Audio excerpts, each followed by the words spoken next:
Bismillahirrahmanirrahim. Assalamualaikum warahmatullahi wabarakatuh.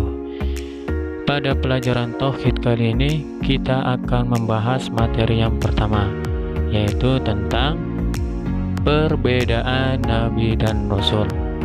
Mohon disimak dengan sesama ya anak-anak, agar pada pelajaran kali ini kita mendapatkan pahala yang berlimpah.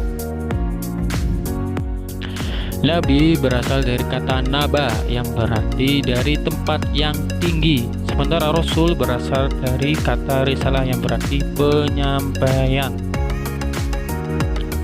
Untuk jumlah Nabi dan Rasul ada yang berpendapat jumlah Nabi sebanyak 124.000 orang, sedangkan jumlah Rasul ada 312 orang. Hal ini tercantum dalam surat Al-Ghafir ayat 78 yang artinya, dan sesungguhnya telah kami utus beberapa orang rasul sebelum kamu. Di antara mereka ada yang kami ceritakan kepadamu, dan di antara mereka ada pula yang tidak kami ceritakan kepadamu. Tidak ada bagi seorang rasul membawa suatu mukjizat melainkan dengan izin Allah.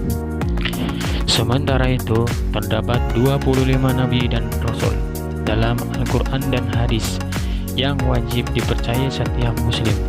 Nabi dan Rasul tersebut diantaranya yaitu Nabi Adam alaihissalam, Nabi Idris alaihissalam, Nabi Nuh alaihissalam, Nabi Hud alaihissalam, Nabi Saleh alaihissalam, Nabi Ibrahim alaihissalam, Nabi Lut alaihissalam, Nabi Ismail alaihissalam, Nabi Ishaq alaihissalam, Nabi Yakub alaihissalam, Nabi Yusuf alaihissalam, Nabi Su'aib alaihissalam, Nabi Ayyub alaihissalam, Nabi Zulkifli alaihissalam, Nabi Musa alaihissalam, Nabi Harun alaihissalam, Nabi Dawud alaihissalam, Nabi Sulaiman alaihissalam, Nabi Ilyas alaihissalam, Ilyasa alaihissalam, Yunus alaihissalam, Zakaria alaihissalam, Nabi Yahya alaihissalam, Nabi Isa alaihissalam, dan yang terakhir adalah Nabi Muhammad sallallahu alaihi wasallam. Dari 25 nama-nama Nabi tersebut, terdapat 5 nabi yang mempunyai sifat ulul azmi, yaitu para nabi yang mempunyai keteguhan hati yang sangat mengagumkan, tabah luar biasa, kesabarannya tidak terbatas, meski mereka mendapatkan berbagai macam ujian dari Allah Subhanahu wa Ta'ala. Saat mendapat cobaan, para nabi tersebut tetap teguh, sabar, dan senantiasa bertawakal dalam menyampaikan ajarannya kepada umatnya. Kelima nabi tersebut ialah Nabi Nuh alaihissalam, Nabi Ibrahim alaihissalam, Nabi Musa alaihissalam, Nabi Isa alaihissalam, dan yang terakhir yaitu Nabi Muhammad sallallahu alaihi wasallam. Berikut beberapa perbedaan Nabi dan Rasul yang bisa kita pahami. Yang pertama, Nabi menerima wahyu dari Allah Subhanahu wa Ta'ala untuk dirinya sendiri, sedangkan Rasul menerima wahyu dari Allah Subhanahu wa Ta'ala untuk disampaikan kepada umatnya. Yang kedua, Nabi diutus kepada kaum yang sudah beriman, sedangkan Rasul diutus kepada kaum yang belum beriman atau kafir.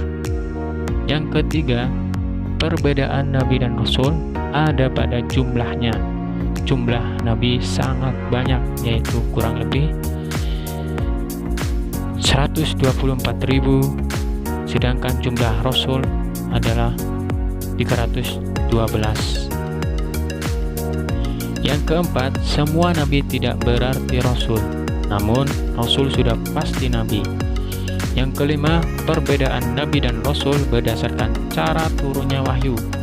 Nabi hanya mendapatkan wahyu melalui mimpi, sedangkan Rasul dapat menerima wahyu melalui mimpi maupun melalui malaikat, serta dapat melihat dan berkomunikasi secara langsung dengan malaikat.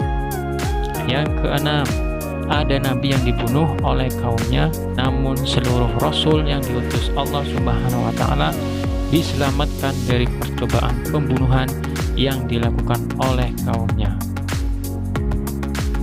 Itulah perbedaan Nabi dan Rasul pada pelajaran Tauhid di materi yang pertama kali ini. Semoga bermanfaat dan semoga kita dalam lindungan Allah Subhanahu wa Ta'ala dimanapun kita berada. Kurang lebihnya mohon maaf. Wabillahi taufiq wal hidayah. Wassalamualaikum warahmatullahi wabarakatuh.